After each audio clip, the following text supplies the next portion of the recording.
Hey y'all, Amy here, welcome back to the farm. Today, it is time. I'm going to show you and tell you something that I have not been showing or telling because it is unpleasant, but we're gonna talk about it. Let's go.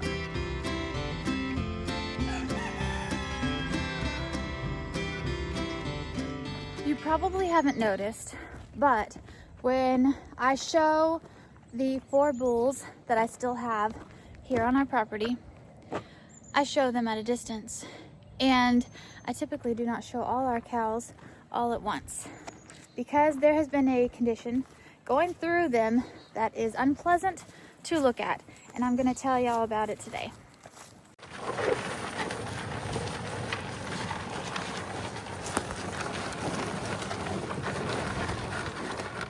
This is Bovine Papillomavirus, and what you see on these boys is called bovine cutaneous papillomas, which are warts.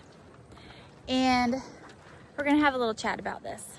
This isn't something that's pretty or fun or cute or happy, and so I haven't shared it because I try to keep like this a positive channel, but also at the same time, I was talking to my husband yesterday and I was like, I also want to be beneficial.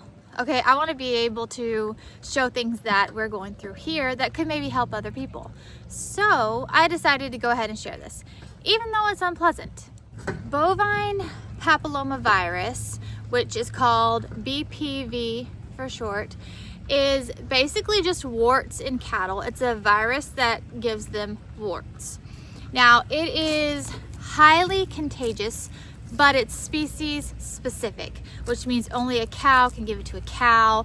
No other animals are gonna get it.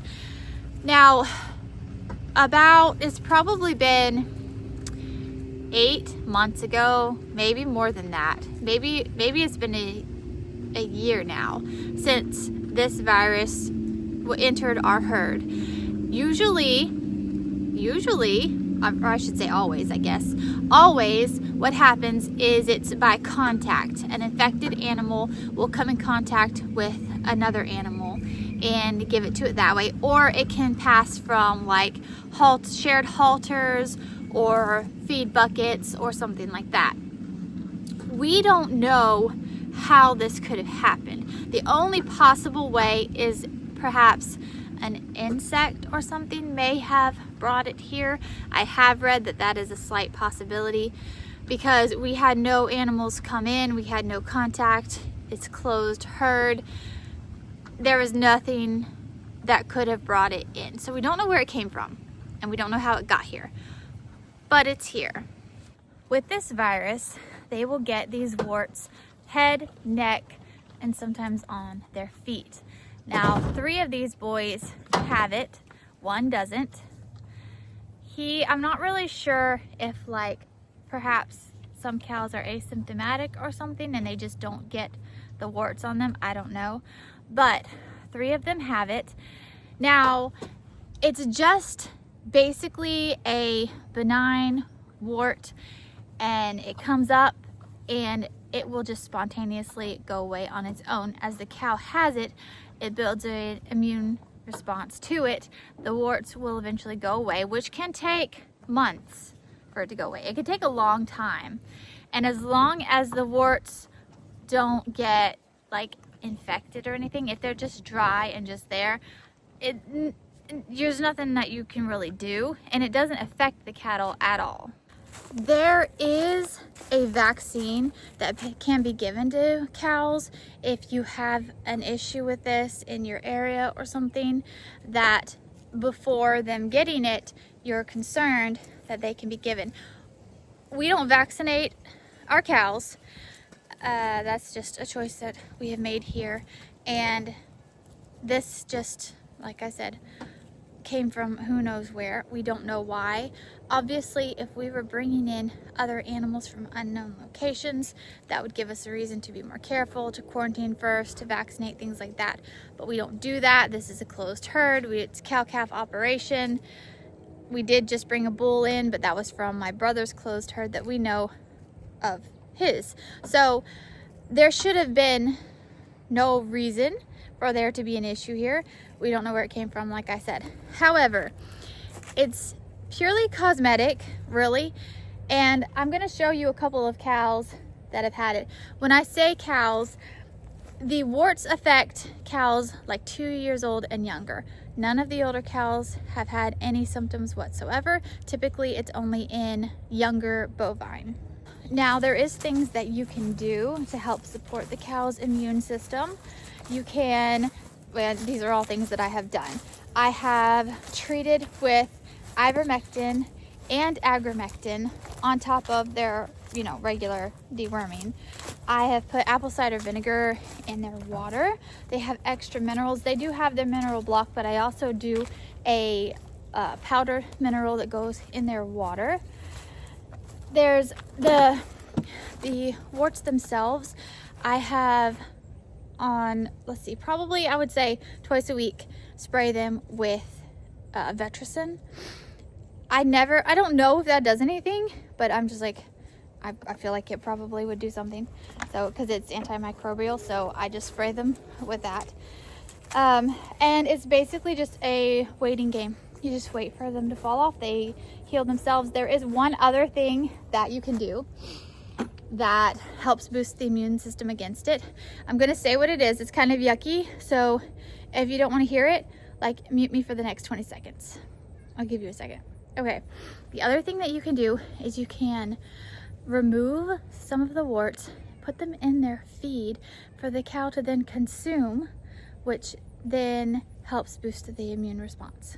So I did that, and because old timers say to do that, and so that was something that I tried, and well, I don't know if it's helping or not, but I did it. Out here, all these girls, the majority of these young girls that are under the age of 2 years old had it. This one right here in the center, this is Sparkle. She had it worse than any of the others. Like you saw those boys, hers was significantly worse. And she is perfection now. They all fell off. It didn't even leave any scars or anything. And she looks fantastic. It didn't take that long, and she just was fine. The majority of these young girls have all had it and been through it, and they're all good now. So it's basically just cosmetic type issue, and once it's gone forever. They don't get it again. They can't pass it on to anybody else. It doesn't live in the soil. It's just a thing that has to run its course. I've done a lot of research to see if there's like treatments and things for it, and there isn't really. There's like a shot that you can give if you know the exact strain of virus that it is, that can help if you have like a really bad situation. But for the most part, you just let it go and it just resolves on its own. Everything I've read, all the research papers from all the universities and all the studies and things, all just say it's just gotta run its course and it'll be gone, and that'll be that. And so that's what we're doing. It's running its course. And like I said, if there's a case, Abby, would you turn that water off there? If there's a situation where there's some that look uncomfortable, I put stuff on it. One of the cows that I had, I was putting coconut oil on them, on the warts. I'm thinking like anything's you gotta do something, right? And then what else was I putting on her when she was out here? Ivermectin. Yeah, I did that. What else? I did something else. It was Vetricin, coconut oil. I already said that I've treated them with ivermectin and agromectin and vitamins and minerals, but I feel like there was something I put on one of the girls to try to help remove her warts. It didn't do anything. Basically, I just try to make them more comfortable, which they don't act uncomfortable. They don't act like it bothers them at all. Hydrogen peroxide. And probably something else. I forget what it was. But I think I did a few things. I do know that there was one that I tried to remove because it looked like it was about to come off, and then it bled a little bit, and so I put like blue lotion on that spot. And then the thing is, if you remove them before they're ready to be removed, they just grow right back. That happened. So yeah, can't do that either. But anyway, that is the situation, and that is why I like when I show clips of me feeding the boys and stuff, it's at a distance. That is why a lot of the times when I was showing cows and things, like us working cows and stuff, I didn't do a whole lot of close-up clips over the past year, because it just was unpleasant. And that's a lot to explain. You know, it's a lot. And obviously, I would like to avoid all the negative comments, because they come. People have things to say, and they'll be like, oh, you're not doing it right, or oh, this is your fault, or this is what you should have done, and bad farmer, blah, blah, blah. All the things, you know, they say all the things. And so I kind of wanted to avoid that. But at the same time, now I'm like, well, you know what? Somebody might have a situation similar to this, might not know what's going on, might worry more than they need to, might not know how to deal with it. So I was like, I'm just gonna put it out there on the internet, accept the incoming criticism that there might be. Most of y'all, all my regulars on here, I know y'all are very understanding, and y'all aren't gonna say anything. I'm talking about the other ones, all the other people who just randomly find a video and have, you know, nasty things to say, because they're out there. Okay, we're going to, do you hear that? Do you hear our piggies? We're gonna come in here and say a quick hello to the piggies before I go. Here they are. Oh my goodness.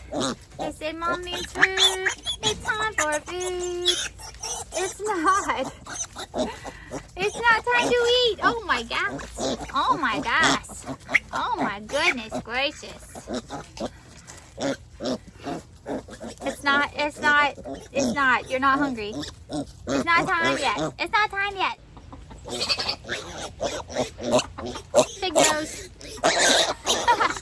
These two are doing great. They're very happy together. They're very happy to be together. They're eating good. I've just started them on some like mush along with their milk, so that they can start getting more of a solid food. But they're doing great. Just wanted you to know. All right, y'all. Thanks for hanging out with me this morning while we talked about warts. Until next time, keep on the sunny side.